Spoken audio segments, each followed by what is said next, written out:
Hala, nabulabog na nahuli sa sariling bibig. Walang kawala. Willie Rebillame, bistado na VP Sara PBBM. Ayan, syempre itong balitang ating matutunghayan ngayon ay nagmula kay Pinas News Portal. At ito po ang inyong lingkod na si BT na magbibigay ng reaksyon at komento dito sa video na ating matutunghayan ngayon. At huwag na natin pagtagalin at sabay-sabay na natin panoorin ang laman ng video na hatid sa atin ni Pinas News Portal at bibigyan natin ng reaksyon ang balitang ito. Pasok! Ito po, may mga paalala lang natin, baka nakalimutan na natin to si... Ayun, bago natin simulan ng video ito, nais ko nga pala magbigay ng credits dito sa boses na madidinig natin ngayon at bibigyan ng reaksyon.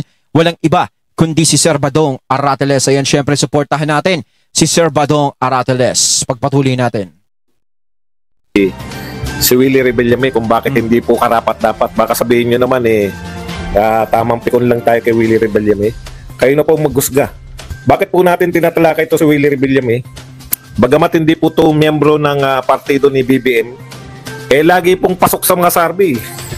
Pati po sa survey na pabor sa mga Duterte, pasok din si Willie Rebillame.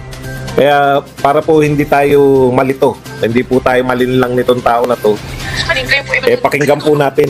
Kayo na po magpasya kung dapat ba itong iboto bilang senador. Ito po yung kapapile niya lang, in-interview po siya nitong mga taga ABC5. Pakinggan po natin si Willie Rebillame. Paano po ba natin susolusyonan yun? Kasi lahat po tayo medyo aware naman tayo sa problema, pero yung solusyon, yun ang mahirap na parte. Meron na ba kayong mga panukalang naisip? Wala pa kasi, hindi pa ako nananalo. Napanood ko to. Napanood ko, may lumabas na video nito Pero sa Facebook ko siya napanood. Yung tinanong siya about sa kung anong gagawin niya sa Senado, ganyan-ganyan. Nanalo ako kung naisipin natin. Ang inisip ko muna kung paano ko. Huwag muna akong tanongin ng mga ganun. Ako kuya, may pagkasabi na dapat ganun yung proseso. Dapat isipin mo na for example kasi... Wala akong ano sa sabihin. So ano po ang solusyon doon? Kami bilang senador, ano po yung... Ano ba akong senador na bill? Hindi ko sakaling kayo po yung manalo. Yun ang pag-uusapan. Hindi mo na ako madali. Medyo parang mali yung sagot ni Kuya Will doon, no? Unang-una, kapag ikaw papasok ka sa politika, dapat meron kang adhikain. Meron kang gagawin. 'Di ba? Meron kang gustong mangyari, ganito, ganito, ganyan, ganyan. Lalong-lalo na pagiging senador yung gusto mo. 'Di ba? Mataas-taas na posisyon na 'yan. Kasi hindi ka naman dumaan ba 'to ng pagkakonsihal?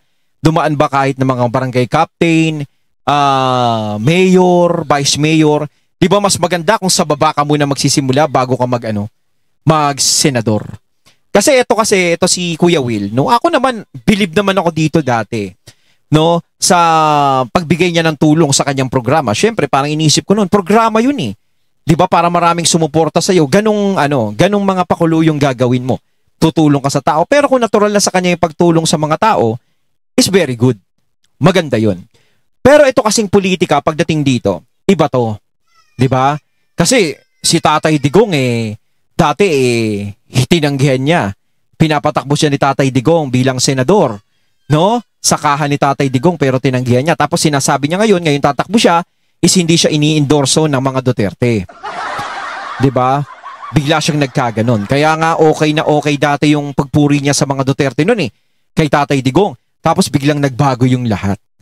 No? Ngayon puspusan siya, parang sinasabi niya sa sarili niya na hindi naman siya ini-endorso. Hindi naman siya. Ang tanong, lumapit ka ba uli? Di ba? Para kasing iniisip kasi ni Kuya Will, no? Pasensya na Kuya Will, no? Parang siguro ang iniisip niya na lalapitan siya, kukulitin siya, ganun. Di ba? Tapos nagulat siya, hindi tinaas yung kamay niya. Kaya nag-iba yung interview sa kanya. Ngayon, eto yung sinasabi ko nga kanina, kailangan meron kang gustong isulong pagka ikaw ay naging senador. Hindi kasi pwedeng sabihin mo na wala pa sa plano ko, hindi ko pa alam kung ano yung gagawin ko. Ibig sabihin, pag nandiyadyaan ka na sa Senado, saka mo pag-aaralan ngayon yung mga dapat mong gawin. Diba? Diba parang ano yun? Parang naninigurado ka. Diba? Kailangan talaga meron kang layunin na, meron kang gustong gawin dyan. Hindi pwedeng sabihin mo na hindi mo alam. Hindi mo pwedeng sabihin saka na. 'Di ba? Paano mo maaano yung mga tao? Paano mo maaakit yung mga tao na iboto ka kung hindi mo alam mismo ang gusto mong gawin pag naging senador ka? Diba? Hindi namin alam kung ano ang advokasya mo sa buhay. At hindi namin alam kung ano yung isusulong mo kung sakasakaling manalo ka. Parang ang mangyayari, mag-rely lang kayo sa pangalan ko, kilala ako. Iboto nyo ako. Kahit wala akong sabihin na isusulong ko, kilala naman ako. Iboto nyo ako. Parang ganun. Sandali ka, kapapain ko lang eh. Yan po ang sagot ng isang Willie Rebillame na malamang manalo. No? At paano susolusyonan yung Kung mga araw, lagi pumapasok to sa mga survey. problema sa Pilipinas, hindi pa siya senador. Tsaka niya palang iisipin. Ang laki po ng chance ang pumasok niyan dahil halos lahat ng survey, pasok yan. Yun Pati nga, yata yun yung nga. survey na pabor sa mga Duterte, pasok din tong tao na to. Nako. Talagang napaka-popular po niya. No? Kaya, Kasi talagang itong hirap sa atin eh. No? Kahit minsan, kahit walang alam, yung tumatakbo sa politika, kahit na alam nating mangmang, kahit na ini-interview na siya, is mangmang pa rin siya magsalita, wala siyang alam na gagawin, is talagang binoboto pa rin. No? Pinapaboran pa rin. 'Di ba? Kumbaga, dito tayo nabibiktima eh. Sa nagre-rely lang tayo dahil sikat, dahil sa pangalan lang. Kaya hindi pa ba tayo nadadala sa mga ginagawa natin na palagi na lang tayong sumasandal sa pangalan? Lagi nating ginagawang basihan ang pangalan ng isang tao kapag tumatakbo sa politika. May nangyari na ba doon sa may mga may pangalan na tumatakbo sa politika? 'Di ba? Hindi pa ba tayo nadadala sa mga nangyayari? Bakit hindi natin pag-aralan ng bawat politiko na tumatakbo o naghahangad ng posisyon sa gobyerno? 'Di ba? Bakit hindi natin balikan yung mga ginagawa nila dati? 'Di ba? Ngayon, kung ginagawa nating basihan yung ginagawa ni Willie sa programa niya, no, sa show niya, TV show po 'yun. No? Lahat ng kabutihan pwede mong ipakita sa isang TV show. Hindi mo alam kung ano talaga ang tunay na buhay niya kapag wala na sa harap ng camera. Hindi ko naman sinasabing masama ang ugali ni Kuya Will paglabas sa camera. Pero kailangan pati yung sa labas ng camera, malaman natin kung sino ba talaga si Kuya Will. 'Di ba? Kasi kung babasihan nyo yung show ni Kuya Will, mabait siya. Tumutulong siya. 'Di ba? Namimigay ng jacket, namimigay ng cellphone. 'Di ba? Programa 'yun eh. Parang yung mga vloggers din, yung mga nagbibigay ng tulong sa kalsada. 'Di ba? Nagbibigay ng tulong sa mga mahihirap. No? Kaya nila ginagawa 'yon hindi lang sa pagtulong kundi para sa for the views. Dahil kapag maraming views ang nakukuha nila, no? Marami silang kikitain. At ito isa-segue na natin ha. Marami silang ipang tutulong. Ayan ha, baka mamaya isipin nyo ha. Sabihin naman si BT nagsasalita parang pinagkakakitaan lang namin yung mga ginagawa naming content na pagtulong. Hindi yan ha. Sinasabi ko, may magagamit pa kayo na para itulong sa mga susunod yung tutulungan. 'Di ba? Ganun 'yon. Kumbaga, kung magbibigay ka ng 50,000, yung kikitain mo doon sa iba vlog mo is doble. Doble yung lalabas. So makakatulong ka uli, 'di ba? Ayan ha. Ganyan pinaliwanag ko ng maayos ha. Baka sabihin nyo naman pinagkakakit. Hindi ha. Ayan ha. Parang ganun lang yan. Ganun yung programa ni Kuya Will. 'Di ba? Siyempre, tutulong ka sa mga tao, ipapakita mong ganun ka. 'Di ba? Para mas lalong maraming manood sa iyo, maraming sumubaybay, sumuporta. 'Di ba? nakakatakot na yung mga senador na ganyan ay mananalo tapos wala rin lang gagawin. Sayang na sayang po yung boto natin dyan. Nako. No? Ito pa isa. Hindi lang po yan. May isa pa siyang ano eh. May isa pang karapat na hindi karapat dapat tong tao na to. Sino is? Bills are hundreds of pages Batas na long. ginawa eh. Bago ba yung buhay na mahirap? Pero yun po ang trabaho ng isang senador mas legislative. Para saan? Para sa bansa. Para dami na ang batas na ginawa. Eh, ano ba ang trabaho natin? Di ba dapat gumawa ng mabuti sa kapwa? Kaya ka public servant eh. But yeah, that's... Hindi yung gumawa ng mabuti sa kapwa. Natural na sagot na kasi yun eh. Lahat naman ng politiko, sinasabing gumawa ng mabuti sa kapwa.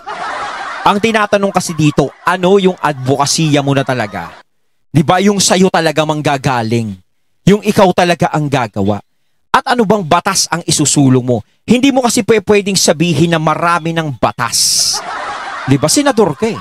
Di ba dapat may mga isulong ka? Hindi pwedeng wala kang isusulong na batas.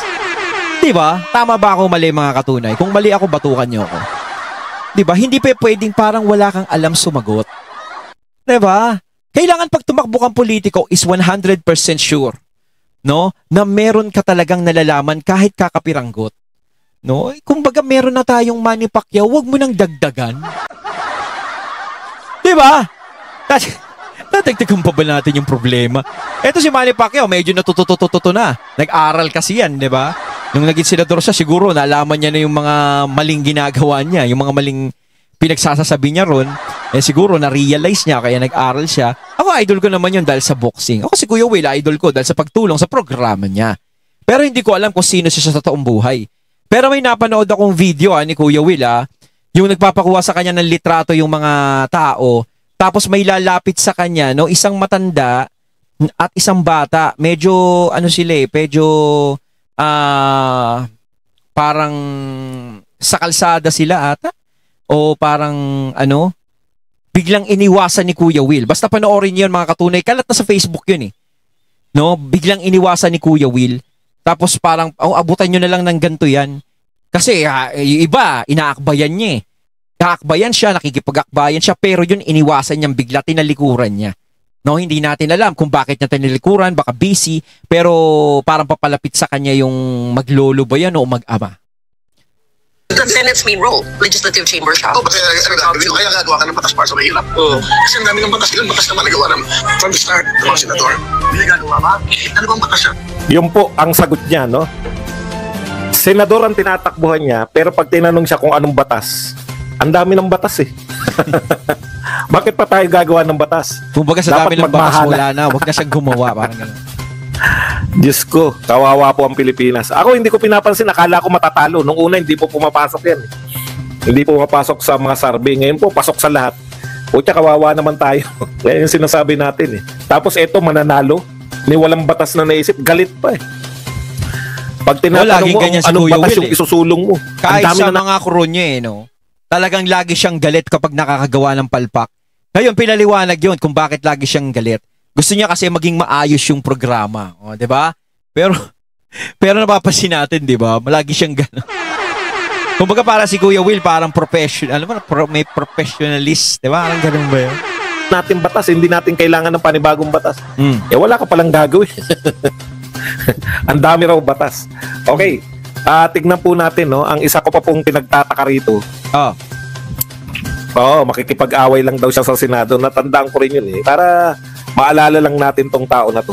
Isa pa po, nausapin ngayon. Siguro may magtatanong naman ito mamaya. Pero ito po yung, bukod po kay Gadon, pati po si Enrile nananawagan na rin po ng, malaki ang posibilidad na makakatakbo muli sa halalan sa 2028 si Vice President Sara Duterte kung magbibitiw siya bago umusad ang kanyang impeachment trial ayon kay Chief Presidential Legal Counsel Juan Ponce Enrile. Ito po ang tanong ko sa inyo. Pinagbibitaw na rin ni Enrile si VP Sara para makatakbo. Pinakikialaman si VP Sara. Hindi naman po kayo ang bumoto dyan. At saka ang tanong dyan, kung si VP Sara ba ay bibitaw bilang Vice President, may maganda bang mangyayari? Sino ang papalit? So parang ang ginawa ni VP Sara noon kapag siya ay bumitaw sa pagiging Vice President, parang pinabayaan na ni VP Sara yung mga taong bayan na umaasa sa kanya na maaaring magbago pa yung sitwasyon ng bansa ngayon sa mga nangyayari. Diba? Diba? Pag gano'n na bumitaw siya. At saka parang inamin niya sa sarili niya na guilty siya sa lahat ng mga inaakusa sa kanya. Diba?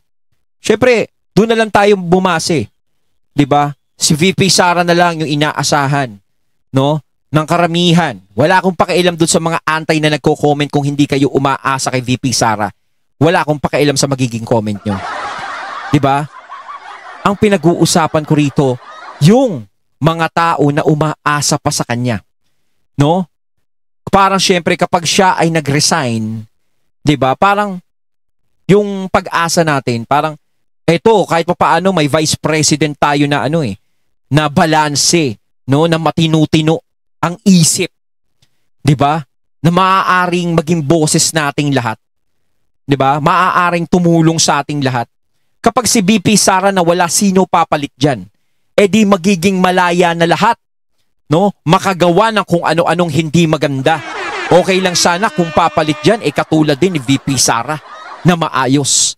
Malamang ko, kapag pag pinalitan si VP Sara dyan, nako, wag na tayong umasang magkaroon pa ng pagbabago.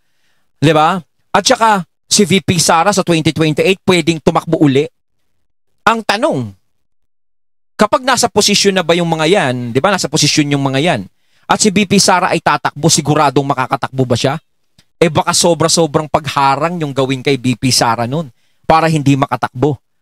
At lalong malintikan ng mga Duterte kapag si VP Sara ay bumitaw sa kanyang posisyon bilang Vice President. Binoto po yan ng 32 million. Hindi lang po mga loyalistang bumoto diyan, no? 32 million na tao. Bakit po nyo pinagre-resign? Eh sinampahan nyo na nga ng impeachment. Di po At saka ba hindi lang isang tao, 3 tao, 2 tao, 5 ang dapat magpababa kay VP Sara. Ang dapat magpababa sa kanya is yung milyong-milyong bumoto sa kanya. 'Di ba? Hindi dapat siya magpadikta sa mga ganyan. At alam natin si VP Sara hindi nagpapadikta yan basta-basta.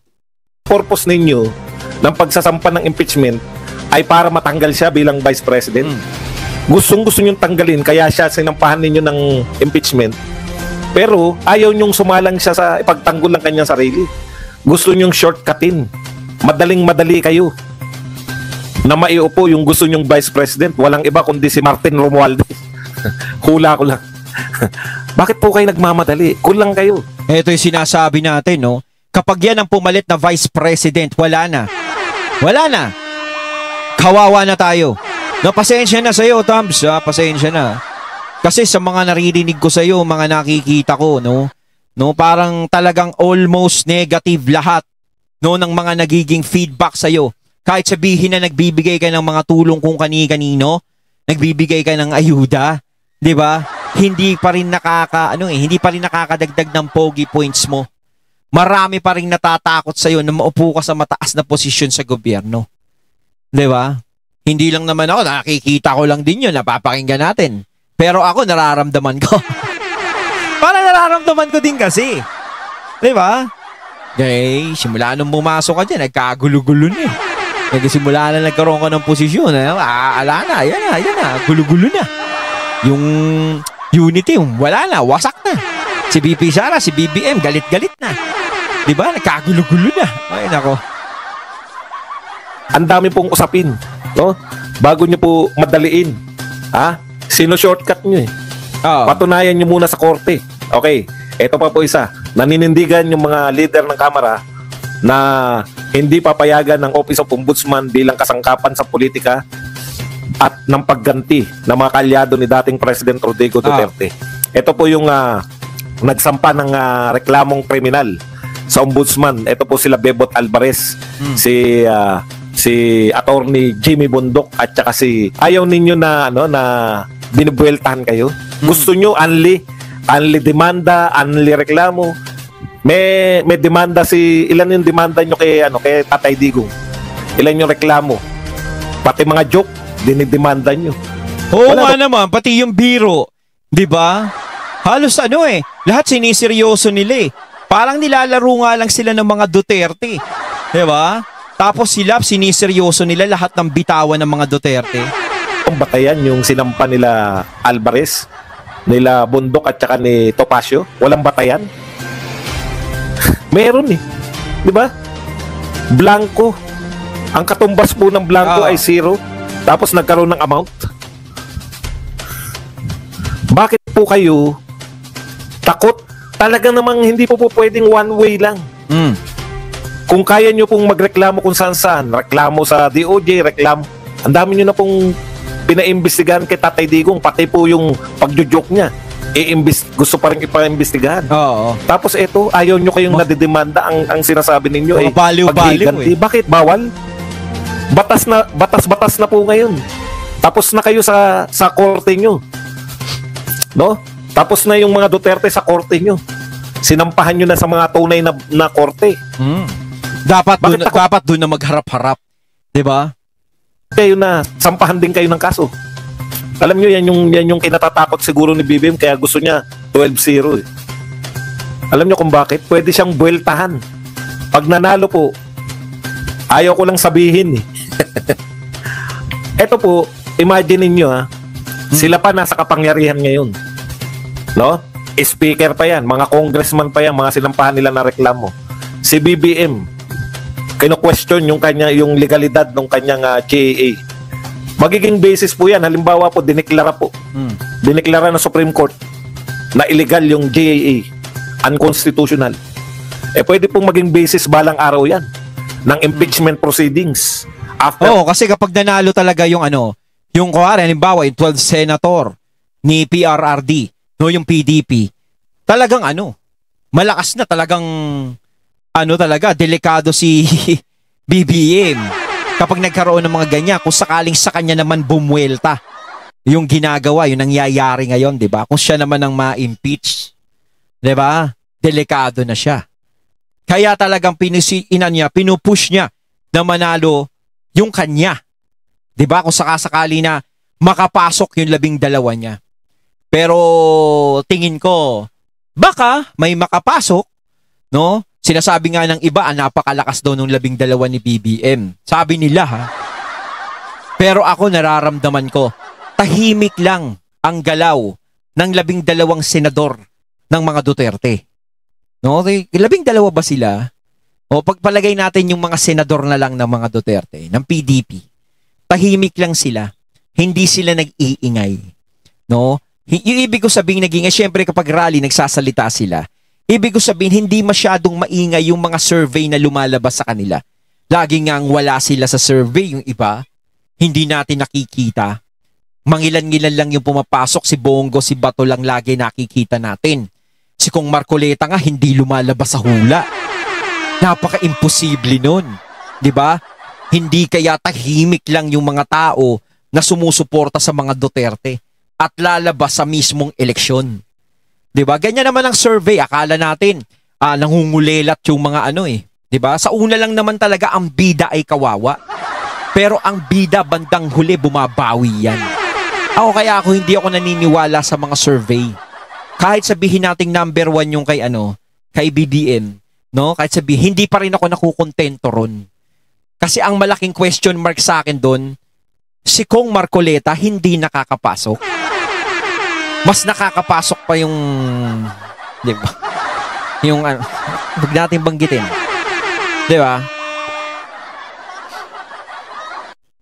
Po nitong 2025. Kaya sinisiguro po nila na kontrolado nila yung Senado. Pwede po yan. Ang dami pong paglabag. Yung mga question po. Pwede po yan na gawin na maging basis po for impeachment. Kung kayo hirap na hirap kay BP Sara na confidential fund ang inaangal nyo, imagine confidential fund. Sinasabi nila na hindi raw maayos. Paano nyo nalaman na hindi maayos? Anong basehan nyo? Kuro-kuro nyo? Kayo nag-imbestiga? Eto po, may basis po yan. Pag nag-declare po yung Supreme Court at malamang, hinahanapan na sila ng original kopya. Asa na yung original na kopya nung BICAM report? Yung enrolled bill na sinasabi yung enrolled bill, asan yung original na kopya niyan? Yeah. Kasi yung hawak nila ungab, maraming bakante. Kinakailangan nyo mag-produce ng walang bakante.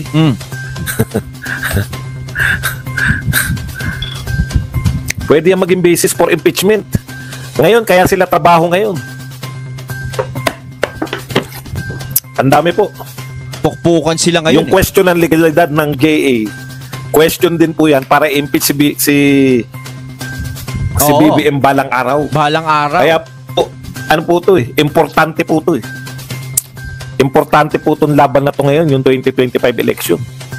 Kaya dapat straight po tayo. Straight. Wala pong isip. Ayun, natating natunghayan ng video na nagbula kay Pinas News Portal. At syempre natunghayan natin ang boses na yon na nagbula kay Sir Badong Arateles na binigyan natin ng reaksyon. Kayo mga katunay, anong masasabi nyo tungkol dito? Comment lang po kayo sa comment box. So once again, I'm BT and I'm out. Peace.